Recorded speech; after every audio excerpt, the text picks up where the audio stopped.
Hello everyone and welcome to Midweek News. I've decided to just do a episode of me just talking to the camera again. I keep going back and forth on whether I like to do a more like show trailers of games or if I like just talking informally to people. Well, I pretty much talk informally in the other video as well, but in one, I'm showing footage of the games that I'm talking about, and the other, I'm just kind of discussing my opinions. And I feel like this is more of a discuss opinions episode, mainly because there's a couple of interesting things that are going on in the news this week. And one of the things is the Masters of Orion dev. In case you don't know what Master of Orion is, it's basically a Space 4X game, similar to Stellaris and Galactic Civilization, and similar to Civ 5 in the fact that it's a 4X game. And so it's made by the same developers as World of Tanks and World of Planes, which didn't do well with their business model, like how they were, the kind of free-to-play aspect of it was not very good. It was not received very well, I should say. The games themselves weren't bad; they were received poorly. So, but they are making a 4X genre game, and it's called Master of Orion, and it's coming out sometime this year. And since I've played a lot of Stellaris, it's kind of a hard sell for me because Stellaris is a great space 4X game, but I don't know if I'd want to buy another one. It's kind of where I'm at. But if you're looking for other options for a good 4X game, this might be it. We'll have to see later down the road. But it's just a little side bit there. The other news is Elite Dangerous is in the news, which is surprising because it hasn't been there for months, it seems. But ever since they released Horizon, they kind of petered off, and it was more like no one really cared anymore. Although they did make a comeback when they talked about the, new, squad play or whatever it was. I don't remember what it was. It was basically multiplayer. It was basically the same thing that I already had, only they made it so you had to play a different game. And they could sell that separately. And that was it. So really lame. And this other makes me question a little bit of my opinions on Elite Dangerous and Star Citizen. Really, I've given Star Citizen a lot of flack in the past. Maybe not on the channel, but I have in private discussions given it a lot of flack.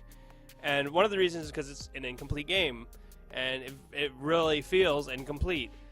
Anyways, so this new update for Elite Dangerous, which will be available for anyone who has the Horizons pack season pass. I have a cat that's climbing on me. And so if you don't have Horizons, that's how you're gonna have to get it. You're gonna have to buy this. They call it the Horizon Season Pass. I don't like that. I guess it's like, hey, buy this pass, you get all the DLC that comes out for that time period. And then we'll come out with another pass at some point. That seems silly to me. But Elite Dangerous is releasing engineers to the game, which can sell your stuff, and it's got a new crafting mechanic.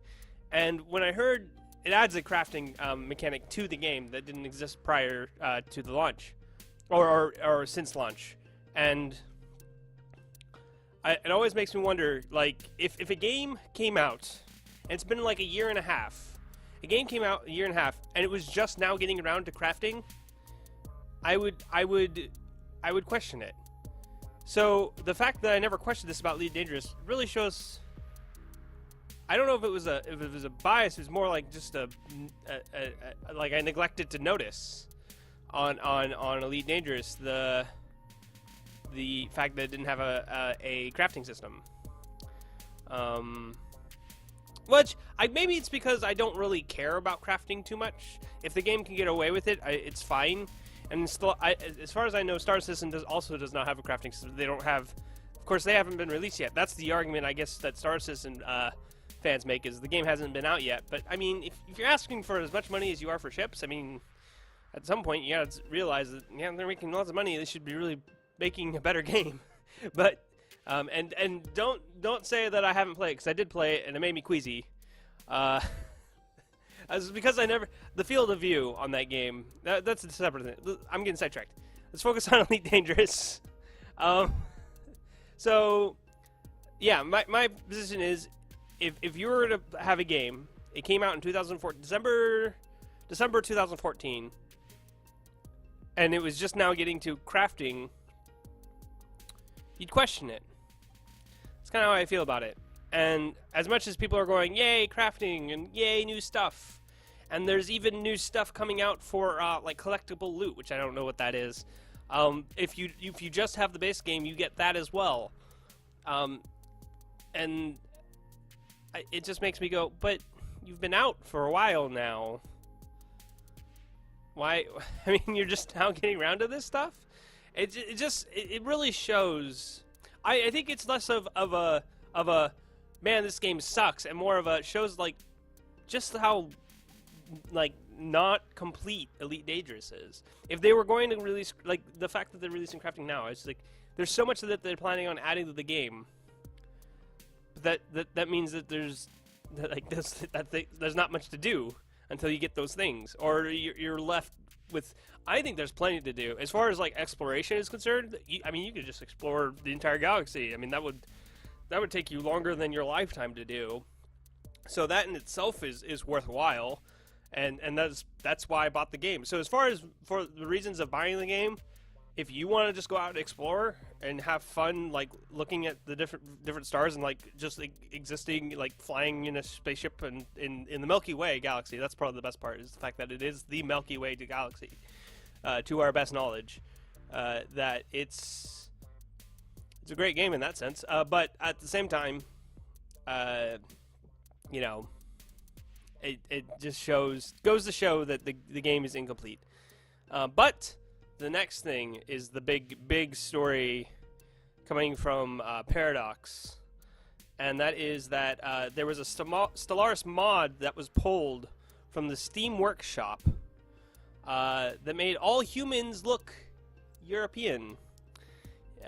For those who might not know what that means, it means they look white.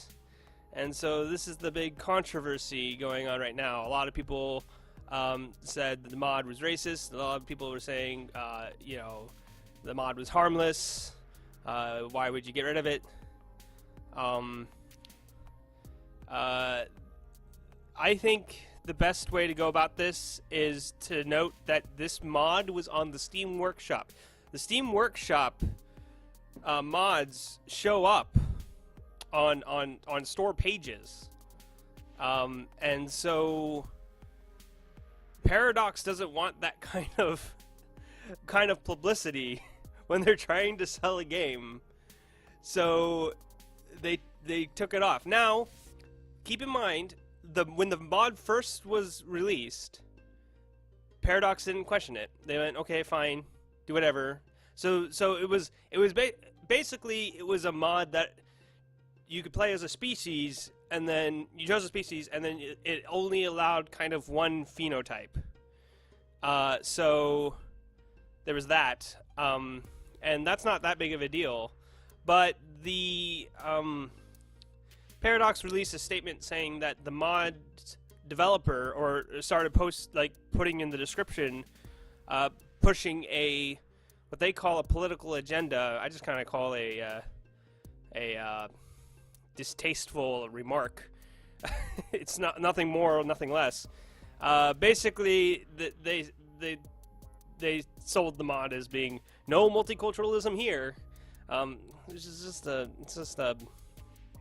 distasteful remark. Not really anything to cry home about. But like I said, Paradox doesn't want that kind of publicity when trying to sell a game.